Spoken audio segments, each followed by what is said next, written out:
Public speaking anxiety. You don't have that, do you?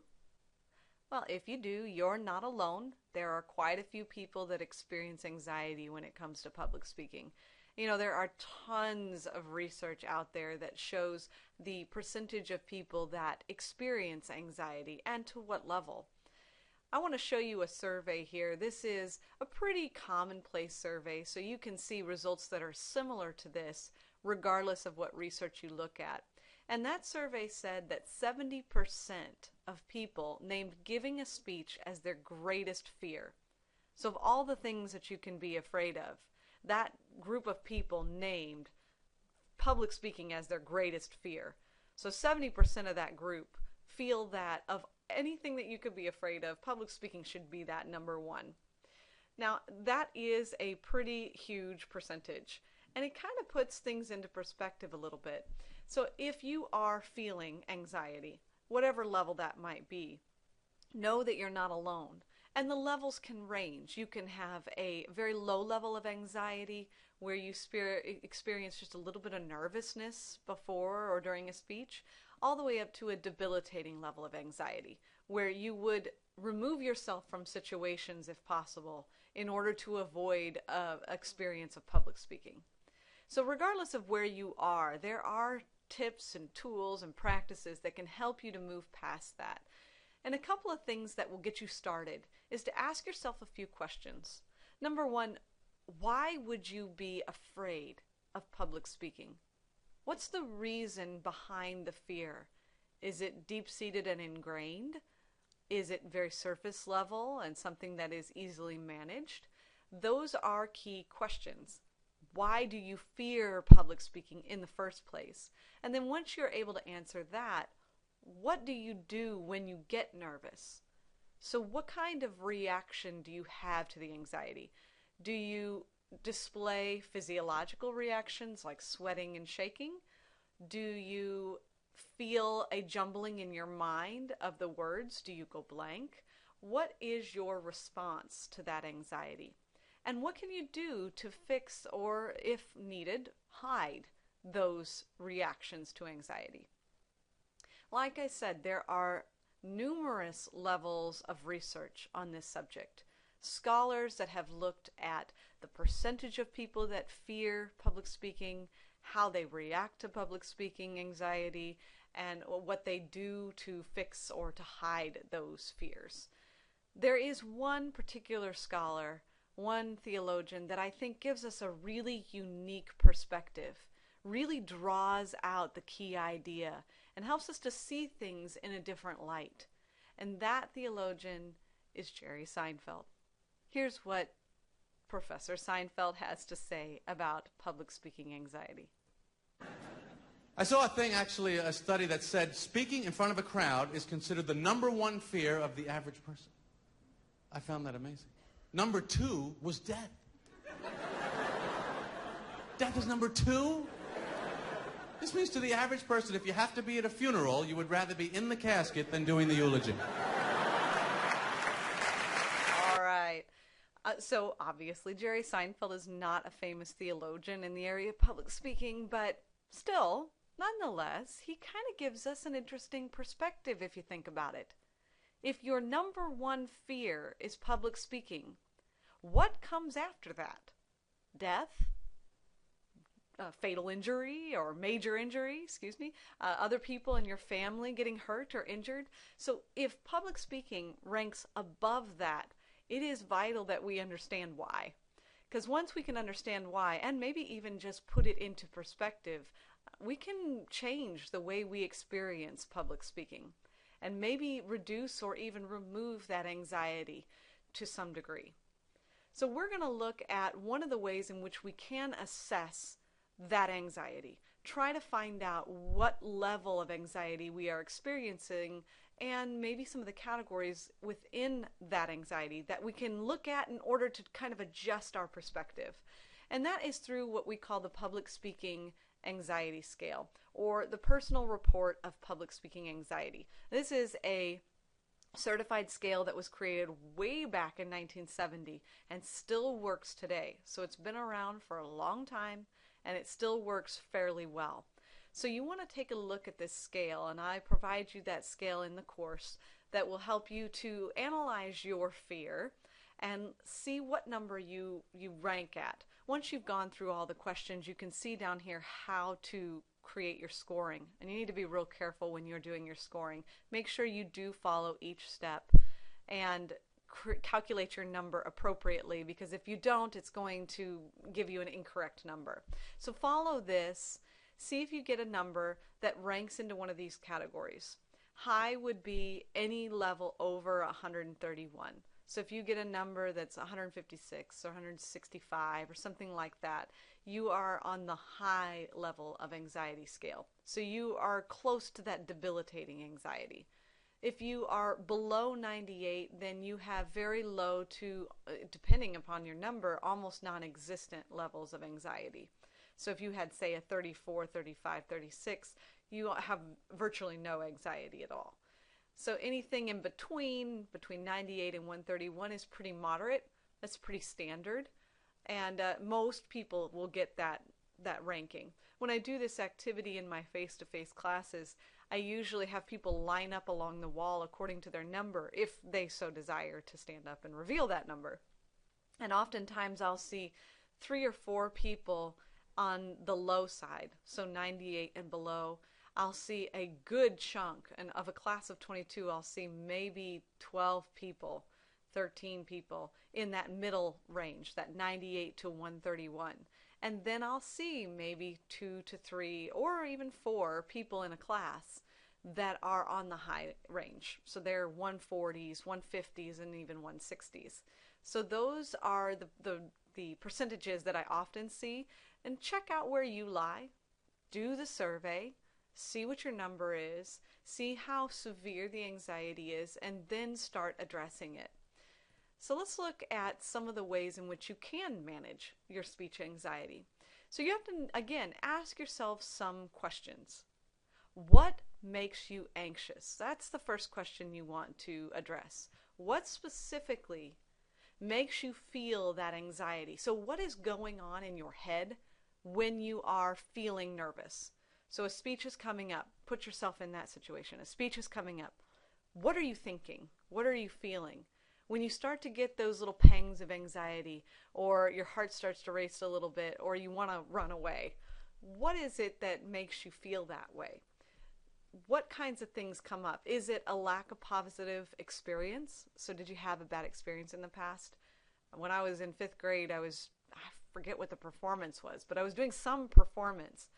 And as I was walking up the risers to the stage, I tripped over one of the stairs, lost a shoe, and landed face first on the steps. And that was horrifying. I think I was singing for some event. I can't remember what it was for, but it was hard to sing after face planting, and I'll never forget it. It was definitely not a positive experience. And maybe you've got something like that you weren't able to get over in your youth, or maybe it's more current, something that happened to you in business or in a class that caused you to have an increased level of anxiety. Another one, maybe you just feel different. Maybe you feel like you stand out compared to the rest of the group. Maybe your topic or your position in the company or whatever it may be sets you apart from the rest of the group. Maybe you're giving a presentation to a group of superiors or even coworkers.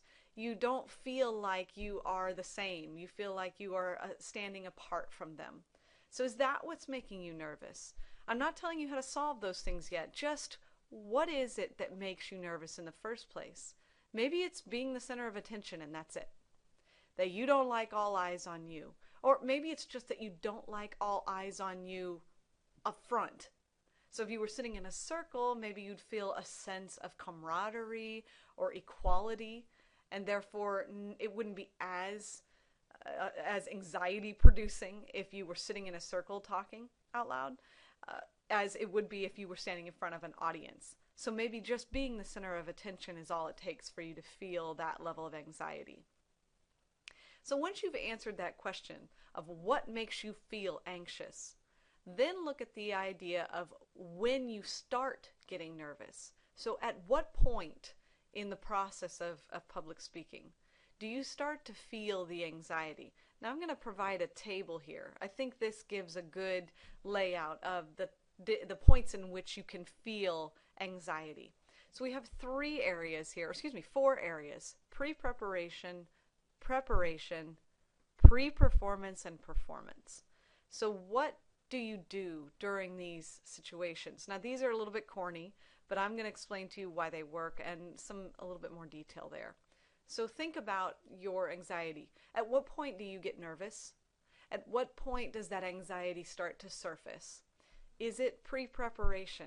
So before you ever even start preparing for your speech, for your presentation, is that when you start to get nervous? Just the idea of public speaking makes you nervous. If that's you, you probably had one of the higher numbers in that report of public speaking anxiety, because you likely have a very high level of anxiety. What do? You want to use stress-reducing techniques here. You have to be able to get to the point where you can actually see yourself, even if you can see yourself nervous, actually see yourself giving a speech and know that you're not going to run away. So in order to do that, you have to start the process. So you just want to get yourself to the point where you can begin research on your topic. So use stress-reducing techniques. A couple of effective techniques are deep breathing. So when I say deep breathing, I don't mean just long breaths. I mean appropriate breathing. And if you've ever done an instrument, especially a wind instrument, or you've sang, or you've run cross country, or anything where you need a lot of steady breathing, you know there's a proper way to breathe. And I know you're thinking it in your head right now if you've done any of those things. You breathe through your abdomen, not through your chest. So try this with me. Put your hands on your shoulder and take a deep breath. So when you take this deep breath, do your shoulders move up and down? If your shoulders are moving up and down, you are breathing shallowly. You are not taking a deep breath. You are not abdomen breathing. Now try this. Put your hands on your abdomen, so right below your belly button. Take a breath and try to make yourself look pregnant if you aren't already pregnant. So breathe through your abdomen.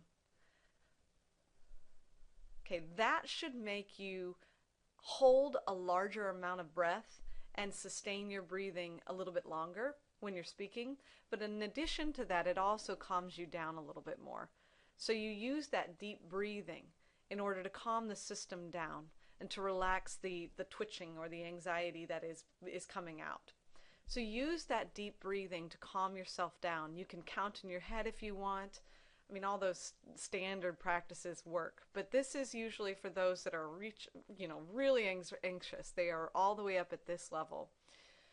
There are other tactics that you can use. A couple of things to keep in mind would be to regularly drink large amounts of water. Not so much that you're basically drowning yourself, but regularly drinking water allows the veins in your system to expand and subsequently cool the rest of your body.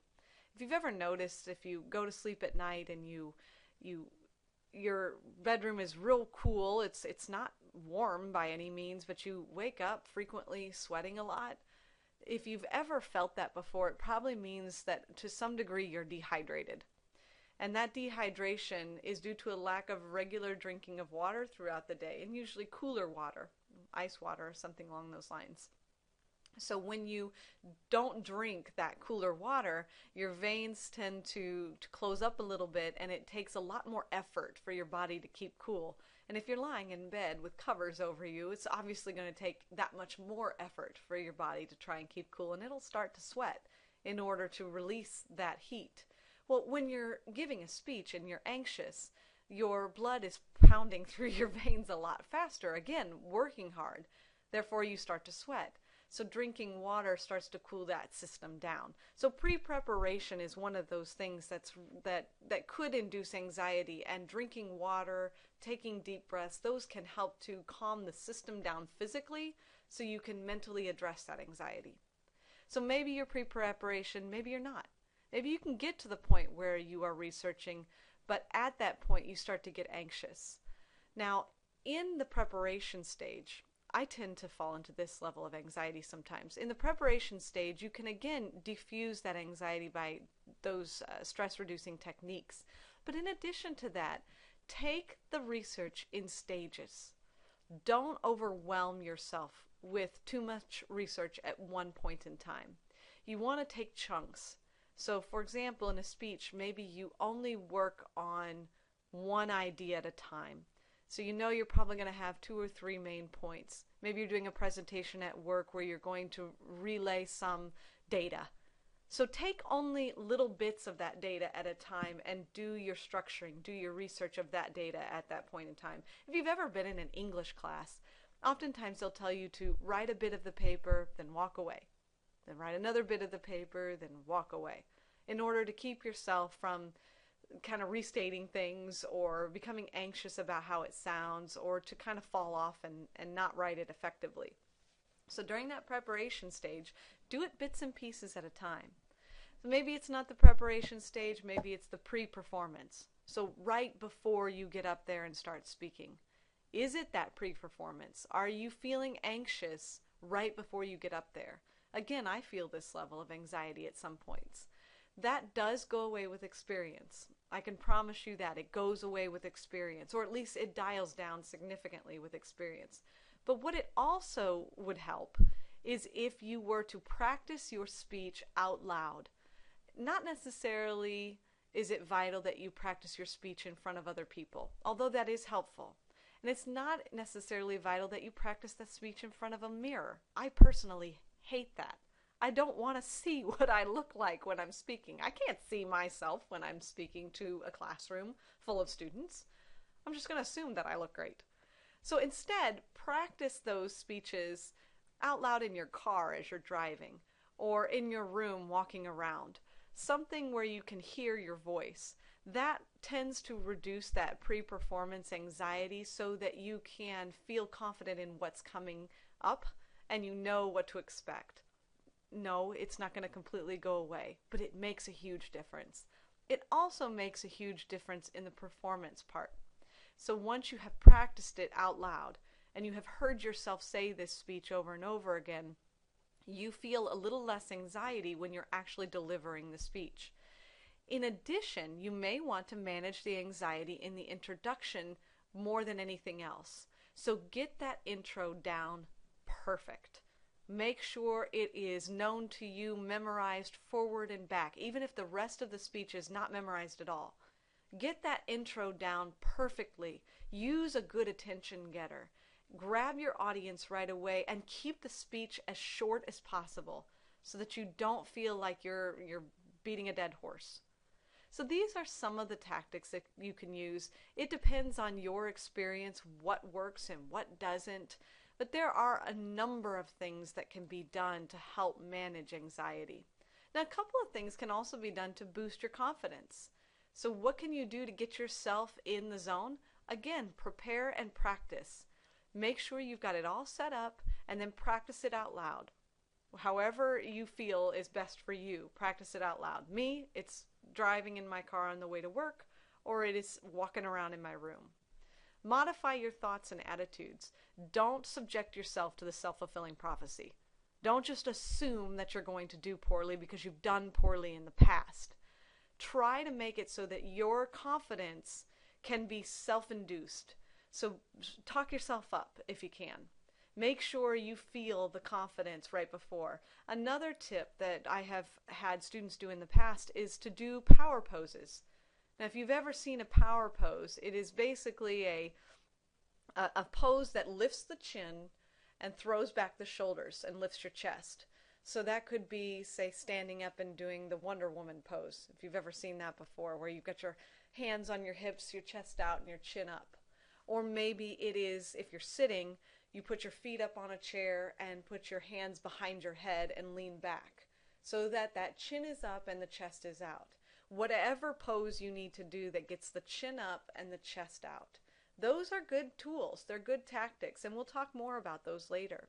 So do a power pose to modify your thoughts and your attitudes about your abilities in public speaking.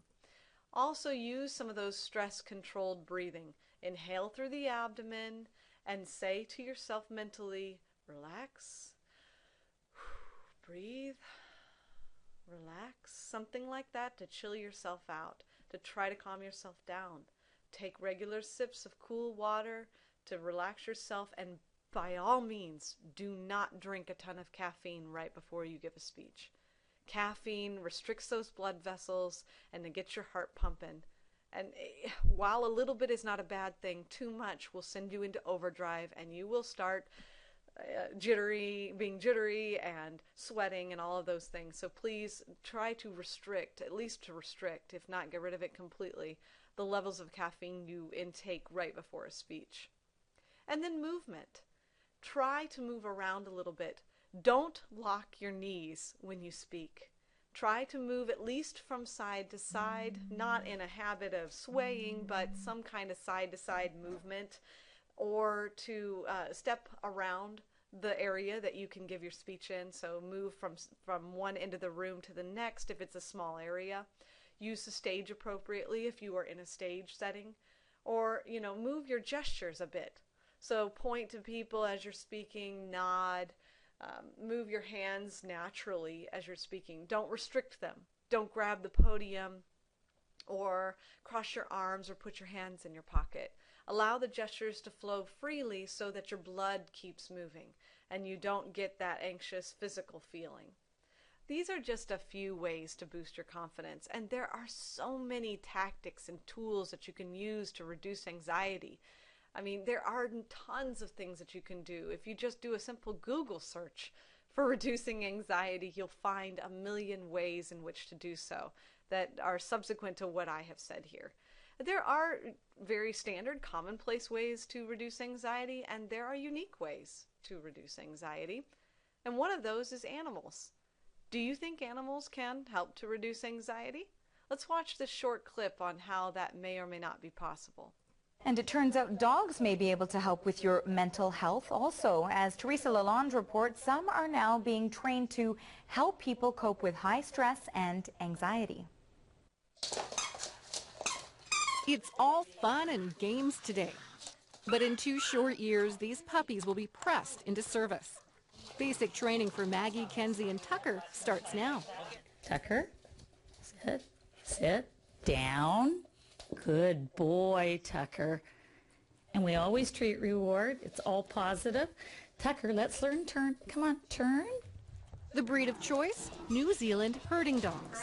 The breed is a little bit smaller on that. They're extremely smart, attentive, and I'm told by the people who breed them that they attach very quickly.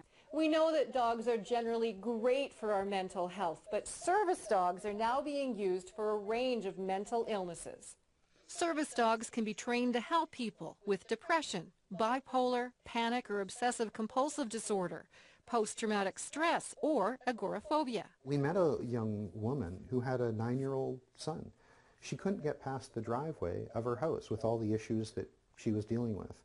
And she couldn't walk her son to school. And that just, like for Sharon and I, that just broke our heart. When we gave her the dog, she almost immediately was able to walk the child to school, was able then to go to her doctors, was able to go grocery shopping, was able to do all these things. They're more than companions. They can be trained to turn on lights or pull on the blanket of a person with depression. They bring them medication. The dogs bump the master or paw the master if they sense a panic attack and pull the owner to a safe location. 3 mental health service dogs from here are now matched with grateful new owners. But at first, this charity relies on volunteer foster homes. I like the fact that I do get to play with a puppy for 2 years. I'm raising them to do something really good for someone else. Dress. It's a big commitment. The dog has to go everywhere you go, on transit and into stores. Then you give the dog away. But this organization encourages foster parents to visit placements because strong attachments are vital for mental health for dog and owner. Teresa Lalonde, CBC News, Burnaby. All right, so as you can see, animals can make an impact on anxiety as well. So if you are an animal person, maybe the day of a speech or a presentation that you're getting ready to give, spend some time with a dog or a cat that you own and use that time to use those calming techniques. Or maybe you have that pre-preparation anxiety or the preparation anxiety, and while you are preparing, make sure your dog or cat is in the room with you where you can easily reach them to pet and relax yourself. So those anxiety skills are very useful. They're very nice tactics to calm the system. And in actuality, in my classes, we do have a therapy dog that does occasionally come during speeches. She will come and visit you right before the speech. We have a picture of her here. Her name is Peyton, named after Peyton Manning from the Denver Broncos. I'm a big Denver Broncos fan. So this is Peyton. She does come and visit our class on occasion, and she will come and play with you right before the speech if there are no dog allergies or fears, and I will establish that in the beginning. But she will come and visit you for a little while and get to know you a little bit and play with you for a little while so that she can help you to relax and to calm down. And she's just a great little experience to have in the class during speeches. And the other thing to take a moment to check out if you get a chance is to watch the movie The King's Speech. The King's Speech is a very interesting movie that was done a few years ago that's based on a true story about the king's fear of public speaking and how he reacts to it and what he does to get past it. It's actually a pretty good movie. It won an Academy Award for Best Picture. It's a really good movie. Check it out, watch it, and see if you can answer these questions. Why is it that he's afraid, and why do you fear public speaking if you do? So what level is it that he is fearing, and why is he afraid? And at what point does he become anxious about public speaking, and what point do you become anxious? Is it pre-preparation, preparation, pre-performance, performance? What is it? What does he do when he gets nervous? So how does he react to those levels of anxiety? And then finally, what helps him to get past his fear? And what helps you to get past your fear if you get to that point? And I would hope that you do. Just taking a course where you can constantly experience public speaking will help you to get past the fear. So hopefully you can see the various levels of anxiety that people tend to experience, why they experience it, what kind of things that you can do, and there are so many different categories of anxiety and levels in which you can experience it and how you adjust to it. And we will continue to talk about this in bits and spurts as we progress through the course. Thank you guys, and I will see you later.